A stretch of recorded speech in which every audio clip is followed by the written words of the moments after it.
Honourable brigadier और बैठे हुए तमाम मेहमानान गिरामी, कभी को मलहूज़ खातिर रखना है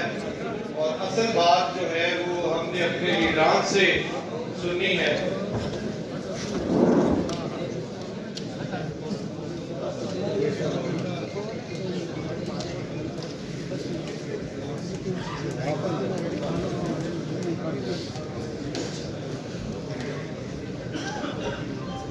रूल ऑफ लॉ मूवमेंट जिस तरह अभी थोड़ी देर पहले दोस्तों ने रोशनी डाली है, 16 दिसंबर 2022 को रूल ऑफ लॉ मूवमेंट का आगाज किया गया था इसी हॉल से, और उसके बाद 16 दिसंबर 2022 से लेके मैं अपनी दानिश में रूल ऑफ लॉ फेज के ऑलरेडी उसको अगर सेग्रीगेट किया जाए तो दो फेजेस समझता हूँ। एक 16 दिसंबर 2022 से लेके 8 मई 2023 तक का फेज है और एक 9 मई 2023 से लेके 8 तक का फेज है। आज अगर उसको तीसरा फेज कंसिडर कर लिया जाए तो शायद मेरी दानिश में बहुत ज्यादा मुनासिब होगा, क्योंकि 9 मई 2023 के बाद इस मुल्क में जो फसाद बर्पा किया गया, इस मुल्क में मुख्तलिफ बहाने बनाकर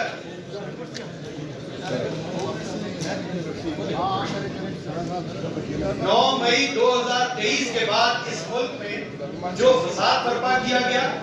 और 9 मई का बहाना बनाकर जिस तरह से एक शख्स को और एक पार्टी को, इस मुल्क के अवाम को, इस मुल्क के असल जो स्टेक होल्डर्स हैं,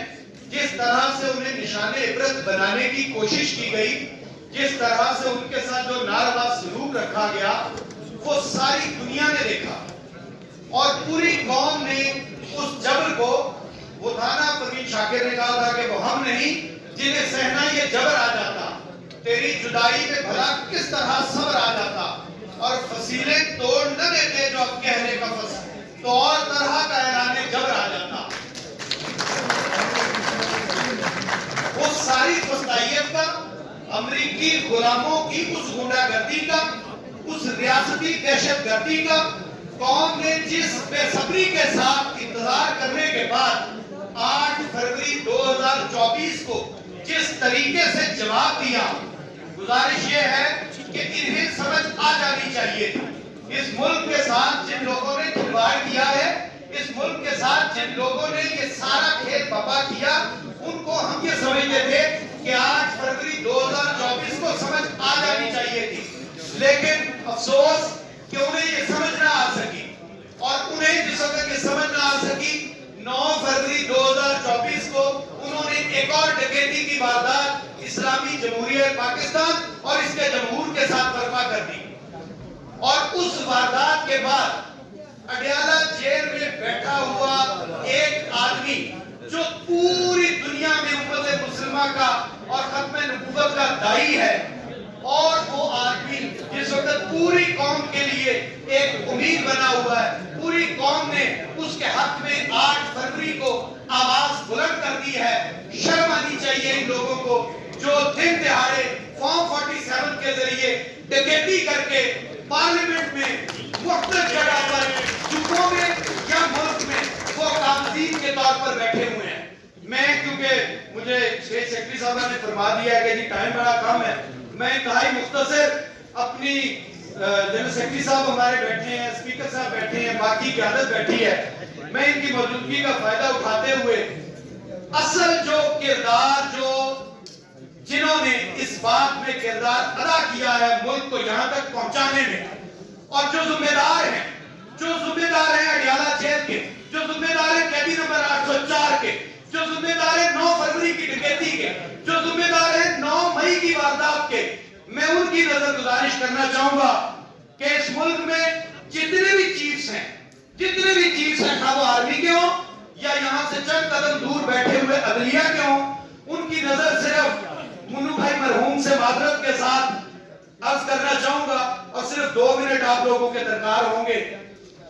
कि मुन्नू भाई ने कहा था, चीफ साहब बहादुर चोरा डाकुआ कातला कोलों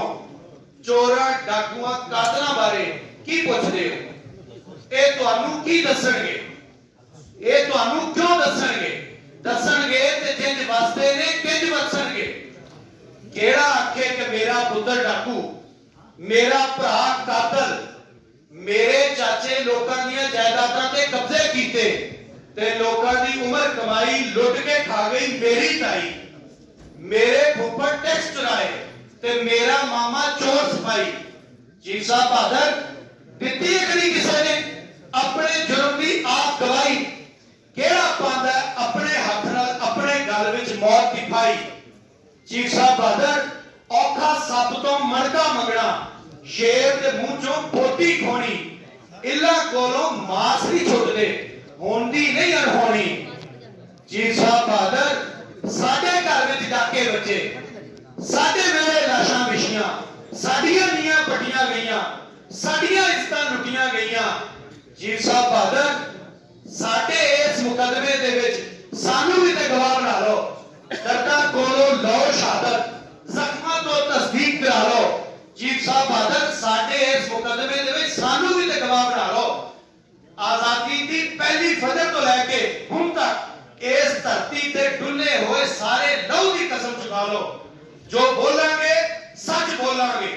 ਜੋ ਬੋਲਾਂਗੇ ਸੱਚ ਬੋਲਾਂਗੇ, ਸੱਚ ਦੇ ਬਾਝ ਨਾ ਕੁਝ ਬੋਲਾਂਗੇ। ਚੀਫ ਸਾਹਿਬ ਬਹਾਦਰ, ਚੋਰਾਂ ਡਾਕੂਆਂ ਕਾਤਲਾਂ ਕੋਲੋਂ ਕੀ ਪੁੱਛਦੇ ਹੋ? ਚੋਰਾਂ ਡਾਕੂਆਂ ਕਾਤਲਾਂ ਕੋਲੋਂ ਮੰਗਿਆ ਕਦੀ ਸਬੂਤ ਨਹੀਂ ਲੱਭਦੇ, ਫਾਈਲਾਂ ਦੇ ਵਿੱਚ ਗਵਾਚੇ ਹੋਏ ਵੱਡੇ ਵੱਡੇ ਕਾਰੇ ਕਰਤੂਤ ਨਹੀਂ ਲੱਭਦੇ, ਰਲ ਕੇ ਖਾਦੇ ਤੇ ਮਿਲ ਕੇ